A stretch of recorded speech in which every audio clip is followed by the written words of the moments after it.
Okay, so my boyfriend and I first got together back in mid-September. We met at work because we work in the same office but in different departments.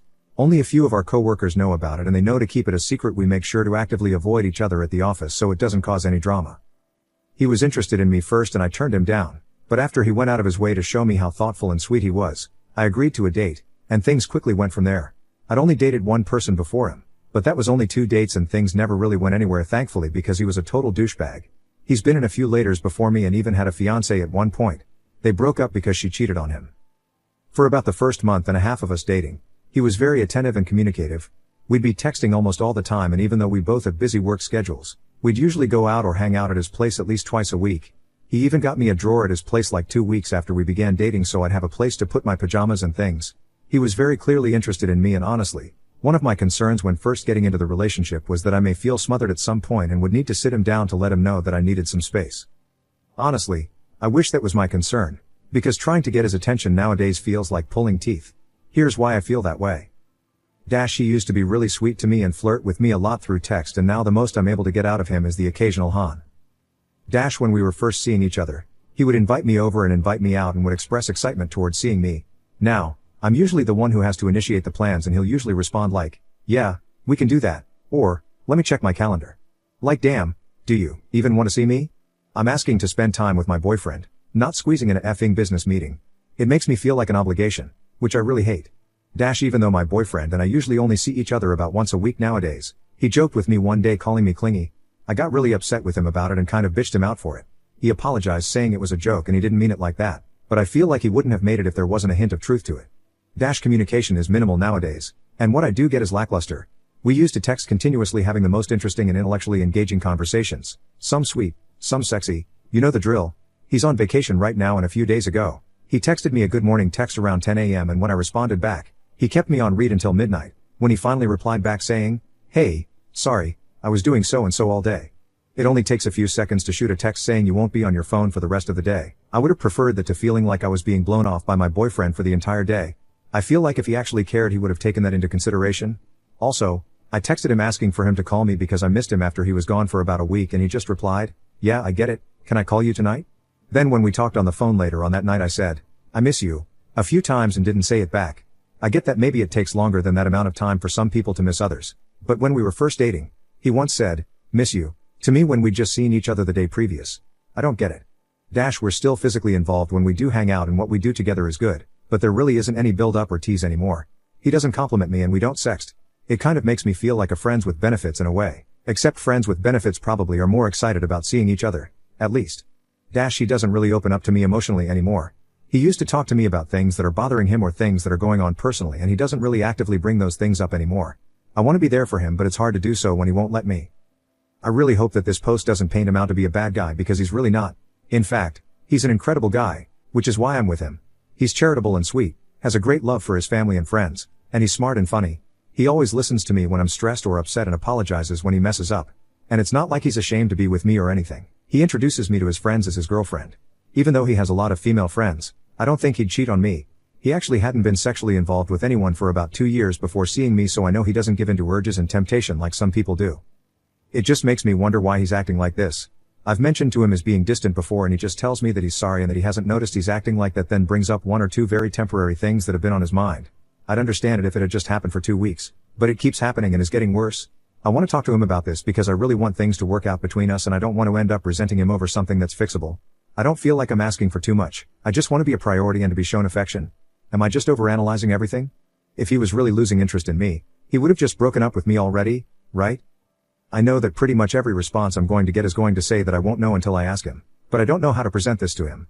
Like I said earlier on, when I do present problems in our relationship, he just apologizes and apologizes. I don't say these things to guilt trip him or to make me feel superior to him. I just want our relationship to be healthy, and how are we supposed to do that if I don't communicate what I'm feeling? I'm going to be seeing him on Saturday, so I think I'm going to need to sit him down for a very serious face-to-face talk. I'm just not sure exactly what to say. Any advice or perspective would be much appreciated. Update: am I being too clingy, or is my boyfriend being too distant? I couldn't wait until Saturday. On Tuesday, I asked him when he was flying back in from vacation, and he told me he was flying in around 12:30 a.m. on Thursday. So I told him I wanted to come over to his house after work that day, today, to talk. He apparently had plans with another coworker of ours, which I was salty about because I figured that he would want to see his girlfriend. Of all people. After being gone for 2 weeks, but he blew them off because it sounded important. So I went over to his house tonight with a box of his things and gave him the spiel. I said pretty much everything I said in my post, then basically laid it down too. If you're not into me anymore, I'd understand. But please just break up with me so we can find people who are better suited to us. And if you are into me still, then you need to show it. The entire time he nodded his head and looked very understanding. Once I was done talking, he admitted that he had indeed been distant for the past month and a half, particularly the past 3 weeks. He then explained that the reason for this is because he realized that we have very different aspirations for the future and he has been racking his brain and talking to everyone trying to find a way to make it work. I asked him what he wanted that I didn't and he said, kids. He wants kids within the next couple of years. He said he thinks he'd make a really great dad, and he knows that I'm young and that's not something that I want, and even if it is, it wouldn't be something that I would want within the next couple of years. He told me that it was killing him inside, that he couldn't think of a compromise that could work for us to be together because he loves me. First time he's ever told me that. And the last. He said he didn't want to continue on in our relationship hanging on to maybes only for us to end up resenting each other or pressuring each other into things we don't want. I let him know that I'm still growing and my thoughts on it could still change, and that right now, my main reservation with children is actual pregnancy and I could possibly see myself adopting. He shook his head and said he wanted children of his own.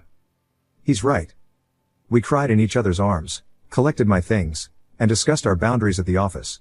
I let him know that I didn't regret our relationship and that I'm so thankful for all of the good that we had together. I thanked him for being so good to me and for showing me the way that I deserve to be treated in a relationship, before the emotional distancing. Of course. He then told me that he was honored to be my first boyfriend as he understood how big of a step that was for me to take and said that I'm the best girlfriend he's ever had and I've showed him love more than anyone he has ever dated before, including his ex-fiancée. He said that he felt for a long time that he didn't deserve love and I showed him that he did. We agreed that we were going to keep all of the gifts that we'd given to each other and that we needed some time apart to grieve but that we would still be friends and that we wished the best for each other in finding people who have the same aspirations for the future. He then walked me to my car for the last time. Fuck. This sucks. Edit. Thank you everyone for your kind words of support. I'm still hurting and I have spent a lot of time crying. And I'm sure I will for a while, but I will heal with time. The day after the breakup, I tried to avoid him at the office, but the few times I saw him on accident I could tell he was hurting. It hurts me to see him hurt. I have not spoken to him since and will not do so for quite a while as I don't want to reopen the wound. I also deleted WhatsApp from my phone, as that was what we used to message each other and I am trying to break the habit of consistently checking my phone to hear from him.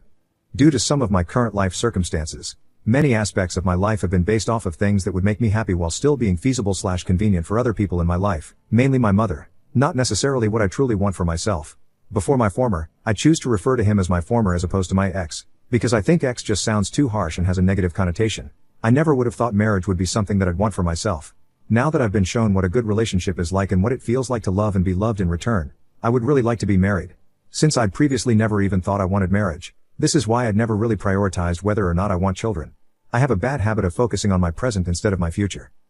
I have decided that for the next few months, probably closer to half a year, I'm going to make a point of prioritizing what I want for my future long term in regards to what I think would make me happy.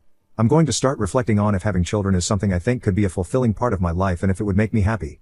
I'm honestly not sure what children are like. My friends/close family don't have children so I never really spend time with any, which is another reason I haven't thought about it much. So I may see if I can find some opportunities to babysit or spend time with children in some other way to see if I like them and if I could see myself caring for one long term. I think it's something I need to do to avoid this kind of heartbreak in the future. And if I do decide that I'd like to have children on the same timeline as my former does and it just so happens that my former is still single and he still wants to build a future with me, then I'll see if he wants to pick up where we left off. But if it turns out that I just don't want kids or I know I'm not going to be sure for a while, then I will hope someone with just as much love to give comes into my life who feels the same.